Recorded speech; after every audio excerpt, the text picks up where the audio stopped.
And we turn now to the latest in the war between Israel and Hamas, with foreign correspondent Imtiaz Tyab reporting from East Jerusalem. Israeli police cracked down hard as protesters gathered in central Tel Aviv to demand the government reach a deal to bring the hostages home. With divisions among Israelis only deepening over Prime Minister Netanyahu's handling of the war, diplomatic efforts to broker a hostage release will continue this week, four sources with knowledge told CBS News.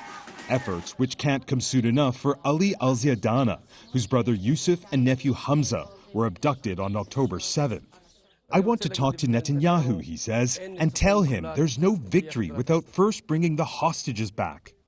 Al-Ziadana belongs to a Muslim Bedouin community in southern Israel, close to the barrier wall with Gaza. While they are Israeli citizens, their towns and villages are often neglected by the government.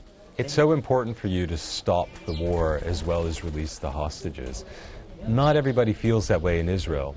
You can't release the hostages if there's a war, Ziadana says. What has 8 months of war achieved?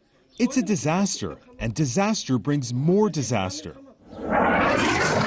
Something aid agencies say is currently unfolding in Rafah, where Israel has sharply ramped up its offensive there after the Netanyahu government dismissed an order by the UN's top court to stop its military campaign in the southern city to protect civilian life. As desperately needed humanitarian supplies continue to only trickle off the $320 million U.S. military-constructed pier, which has been plagued with problem after problem since becoming operational a little over 1 week ago.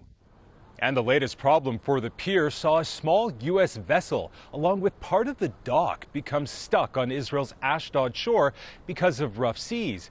And as the UN estimates, just 15% of the aid needed for the over 2 million people facing famine in Gaza is currently getting in.